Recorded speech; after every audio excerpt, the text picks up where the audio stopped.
About 50 years ago, an astronaut returning from the moon experienced things that he couldn't find a scientific explanation for. So, with some colleagues, he launched a new science focused on the mind and how it works in the body and across space and time.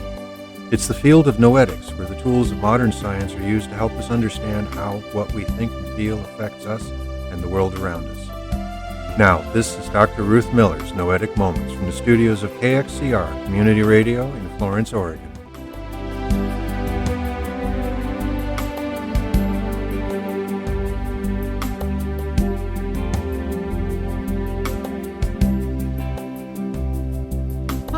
This is Noetic Moments, where we explore the field of research that discovers what consciousness is, what it does, how it works, and how our lives could be very different if we understood it better. I'm Ruth Miller, a longtime student of consciousness studies, cybernetics, and anthropology, and through this series of programs, I'm introducing some of the people whose work has defined this field of research and explaining some of their ideas and experiments. I'll also explore some relevant news items and answer questions that you send to my email address, ruth@noeticmoments.org. Now, most of you are aware that in psychology and medicine, you're conscious when you're awake and aware and know what's going on around. In the field of noetics, though, consciousness is much more. It's the processes and products of mind that we may be aware of or not. And it's those profound human experiences that shape our lives. Ultimately, though, consciousness appears to be what connects us all. Now, so far in this series, we've looked at a number of models of how consciousness works and what it might be. We started with those early scientific approaches, Sigmund Freud and Carl Jung, from the early 20th century, explaining how much of what goes on in the mind is not in our normal awareness, is in fact unconscious. And then Charles Tart in 1960 describing various states of consciousness that are continuing to be explored and expanded on. Julian Jaynes came along in the 70s relating consciousness to the separation of right and left hemispheres of our brain, where the right hemisphere seemed to be providing information that the left hemisphere was not aware of. We looked at some of the field models of mind that helped to explain some of that with Kurt Levine's field theory, and then Rupert Sheldrake and others trying to explain how it is that mind affects and is affected by the body and other things faster than nerve signals can travel. Which, of course, brought up how quantum mechanics relates to consciousness, as was described in the work of David Bohm, Dana Zohar, and Amit Goswami. We then looked at the global brain, or noosphere, as described by Peter Russell, Teilhard de Chardin, and Ervin Laszlo, as they took that concept of consciousness as a field out to the planetary level, and the discipline of transpersonal psychology, which applies some of these understandings in therapy and in research. We went on to look at the work of folks like Bruce Lipton and Candace Pert, who described how hormones lead to a biology based on our belief. And we went on further to look at how when our emotions and our body and our state of consciousness are all in alignment, we experience what is increasingly being called coherence. We've looked at some of the experimental research and the results supporting these new ideas about consciousness, things that support the possibility of telepathic communication between two people, experiments involving mind over matter, and the experience of what is called clairvoyance, or more recently, remote viewing. And then we talked about the different states of consciousness we operate in every day and how as we shift from one to another, we're actually affecting the body, the mind, and our experience of the day. Recently, we've focused on frequencies as related to those changing states of consciousness. We can move into higher and lower frequencies to help us experience new ways of being. We did that based on the work of Penny Pierce, the study of cymatics, and the water crystal experiments of Masaru Emoto, among others. In the last couple of sessions, we've been looking at the healing process and the role that consciousness, emotional states, and energy play in the body's response to threats and distress and its ability to heal itself. You can catch up on those past shows on the KXCR.net archives. Click on the little cloud up on the banner at the top of the screen. And on our website, www.noeticmoments.org, where you'll find a list of all of our past shows with links to the clips, the books, and the authors that I mention. Today, we're going to continue the conversation around distant healing. I'm going to be looking backward in time today quite a bit. I'm going to talk about people who were working 150 years ago with great success, shifting people's symptoms, sometimes eliminating them through distant or simply present with no hands-on efforts. I want to explore one or two today, but I want to give you a sense of the overview of what they were doing. First, each and every one of them let go of the belief that we're stuck with our bodies and conditions. Each and every one of these healers and teachers understood that our bodies and experiences are reflections or manifestations of mental processes. Second, they all found that it's possible to change the condition of the body and circumstances by changing those mental processes. We can see that they've been working to change the mental processes of the person as a means to change the condition of the body. They've believed our conscious and unconscious thinking creates the experience of problems in our lives and in our world, and if we can shift our thoughts, we can eliminate those problems. The third thing that the healers of the past have in common is that they've all believed in a unitary higher power, one spiritual presence, infinite intelligence and wisdom, whose, quote, body is the universe and all that makes up the universe, and who is therefore present throughout the universe in the smallest and greatest parts of it, including every cell of our bodies. Fourth, they've all trusted that power, that presence, that higher consciousness to be a loving, supportive force for the good in the life of the individual and for humanity as a whole. Another point that they shared in common is they all relied on the capacity of the individual person to let go of old patterns of thought and replace them with new ones, leading to the manifestation of a new life based on the new patterns. And they all have recommended focusing on the perfect idea of their lives and of the universe as the most effective way to maintain those new patterns. Finally, they've all experienced an ability to touch other people's minds with their own thoughts.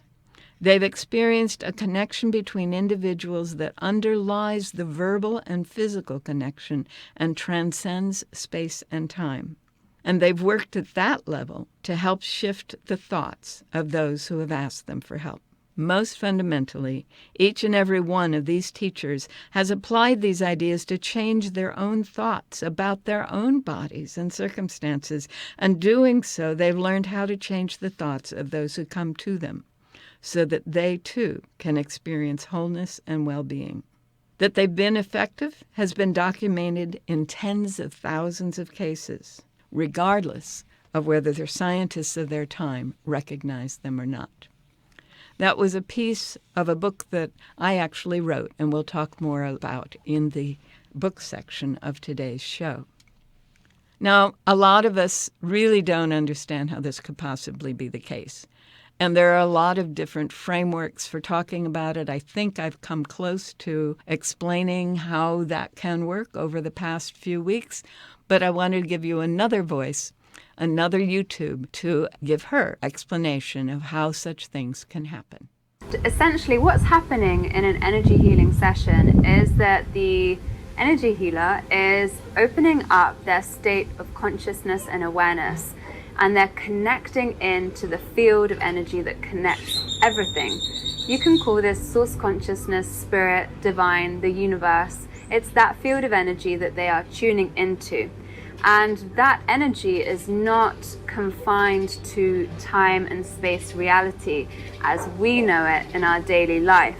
We are running our lives in our waking state within that realm of reality, and we open up our states of consciousness, often in our sleep, often in meditation, and we can drop in and out of actually opening up our states of awareness.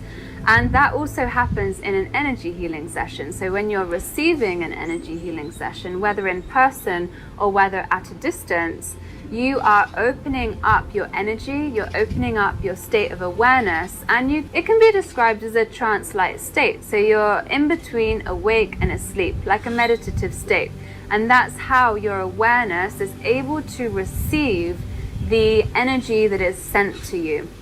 So that can happen in person and you feel it, or across distance. As mentioned, the time and space dynamic is no longer an issue because you're not working in that realm.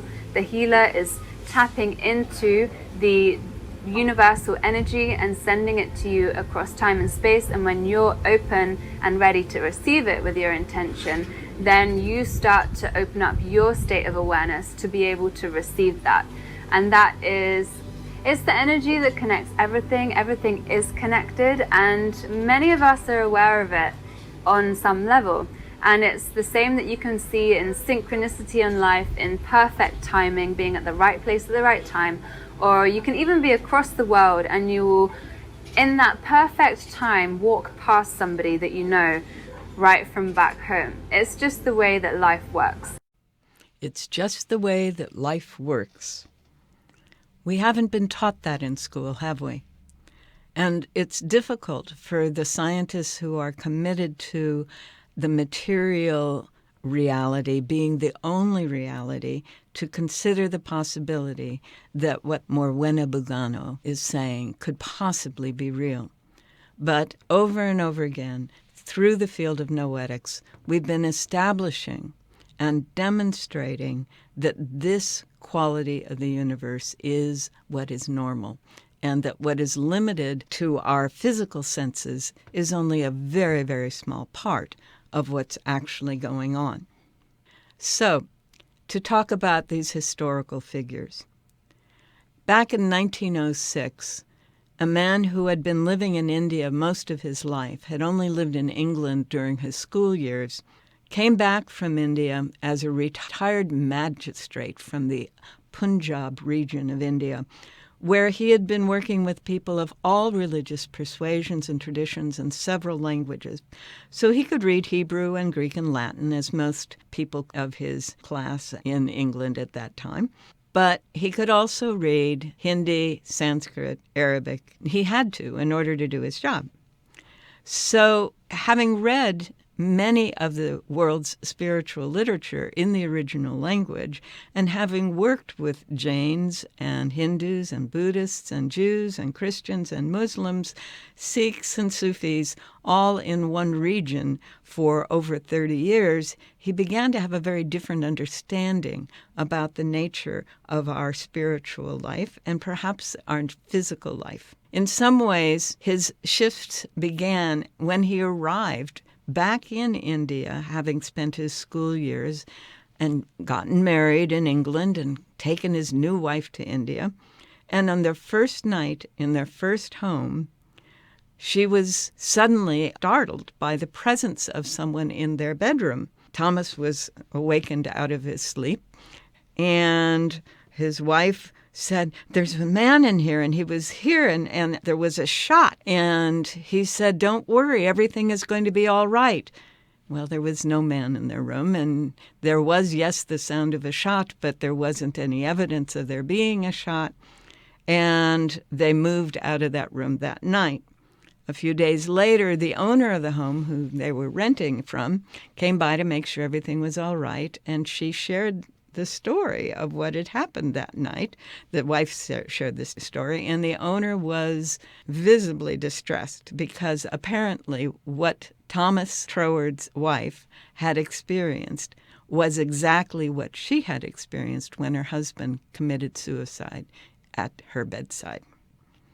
So that was the beginning of Thomas's asking questions outside of his legal training as a barrister in England. I'm sure that we can all find some anecdote like that, but not all of us are going to pursue the question as doggedly as he did.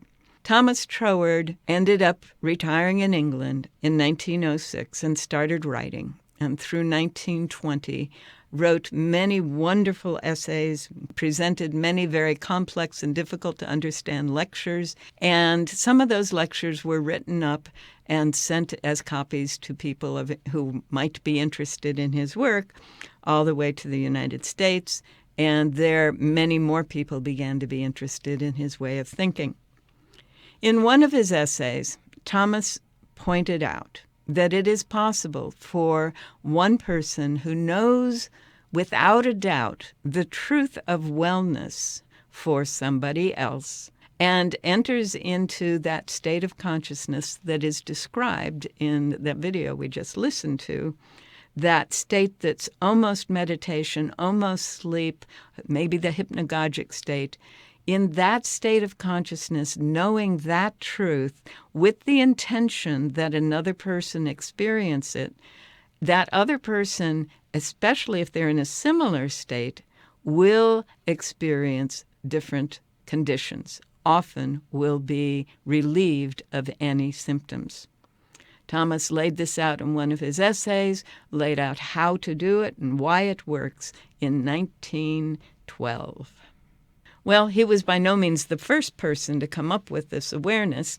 And in fact, the fact that someone could be hypnotized into a state of being in which their symptoms no longer existed was established by Mesmer in France in the 1830s.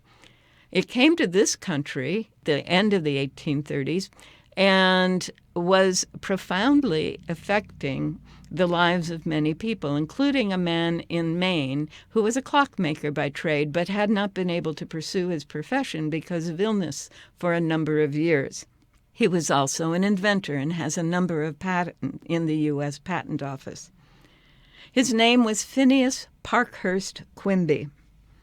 And Quimby began to work with people using hypnotism in a variety of ways, initially as a form of sort of entertainment, but his assistant got more and more effective at diagnosing conditions that people were experiencing and also providing possible prescriptions that might make a difference. And for people who followed those prescriptions, they did make a difference, even though to Quimby's knowledge, there was no way that those particular prescriptions could have those effects on those conditions. One day, his assistant approached him and said, I know you have a kidney problem, which Quimby had never mentioned to him, and which was the result of the medications he had taken for some consumption that he had recovered from. His assistant said, "Here, let me put my hands on your back, and that will resolve the problem." And his assistant did that, and the problem was resolved, and Quimby stopped immediately using hypnotism as a theatrical or educational process, but began to really try to study what was going on here. He ended up developing a process that he called the science of Christ between 1830 and 1850. And during that time, he was able to sit with people, explain to them how their symptoms were a function of what they were believing, explain to them how their belief systems were invalid and not appropriate and not helping them and not affecting them well, and then show them how they could have a different set of beliefs that were quite in alignment with the values that they wanted to be living, that were quite in alignment with, during that time, what the New Testament said was appropriate, and they could also experience health and well-being. 12,000 cases later documented reversals and eliminations of symptoms ranging from chronic illnesses to allergies and such, Quimby ended up passing on because he worked too hard and didn't take care of his own body self. Phineas Parkhurst Quimby established in the United States a whole new field, the science of mental healing. This is not faith healing as in laying on hands. This is not prayer treatment. This is changing the mental state so that the body can experience a different state. A whole new world opened up with the work of Phineas Quimby. Changing the pattern of belief and thought that provides the underlying consciousness by which the body is being directed and through which the body can either heal or continue to exhibit symptoms is the fundamental piece of the puzzle in the mental healing process. So, energy healing can be seen as a way to modify the mental framework. It's another way to look at, to think about, to believe, another set of ideas, thoughts that can contribute to the well-being or the illness of the body. Whether we call it Reiki, as we did last week, whether we call it telepathic communication or hypnosis, it really doesn't matter. Changing the fundamental beliefs changes the body. And this gets us back to the work we did with Bruce Lipton a couple of months back, a biology of belief. What the mind is telling the body is the determinant of the condition of the body, period. And my own personal experience supports this, as do the thousands of cases that were described in what I was reading earlier. Okay, so what was I reading earlier? The book is called The Science of Mental Healing, New Thought Teachers and Healers in America, and it's by Ruth L Miller, Ph.D. That's me. It's the third edition of a book I wrote 20-odd years ago that is describing the history, the experiences, and the teachings of this lineage of mental healers that have become the foundation for a variety of churches and study centers, ranging from Unity and Science of Mind, Centers for Spiritual Living, Sanctuaries of Truth, Divine Science, not Scientology, that's a whole different world. But this particular book is a description of each of these teachers, what they taught, and what their basic processes were. We start with Phineas Quimby. We go on to one of his students who became a major teacher in the world, whose work is continuing on its own path, Mary Baker Eddy. A widow builds a worldwide church and newspaper.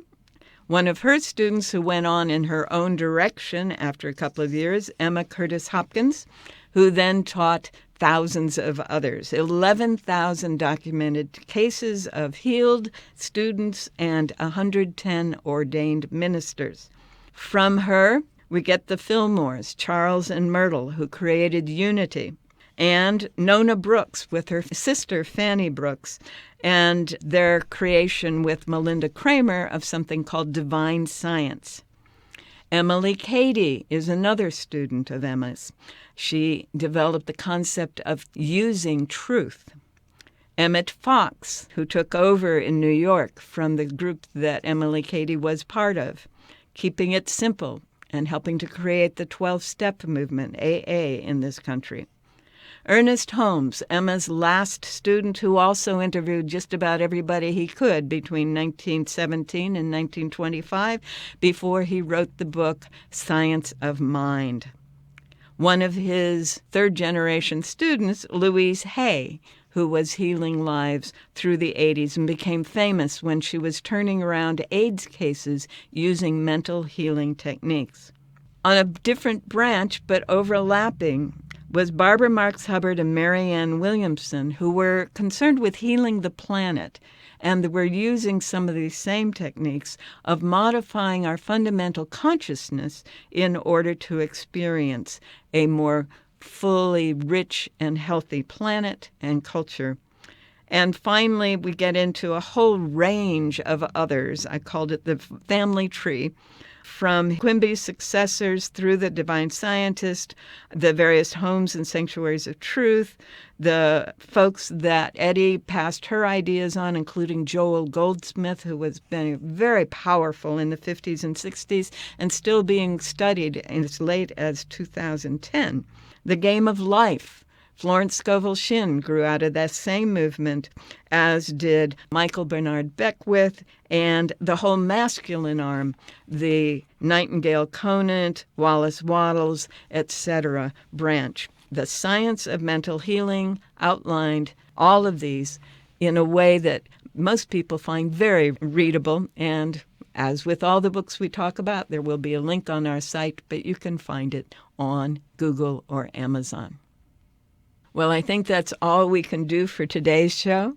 The next time we get together, we'll look at more of the research being done and some of these teachers and what they accomplished and how in the last 160-odd years.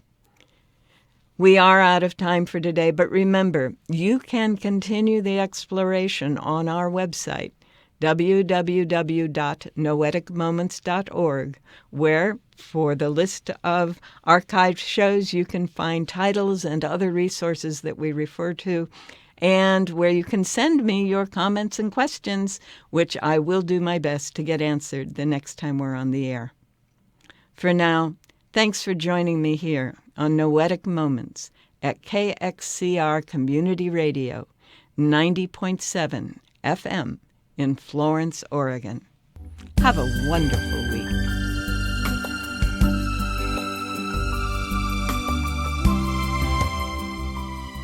You've been listening to Dr. Ruth Miller's Noetic Moments.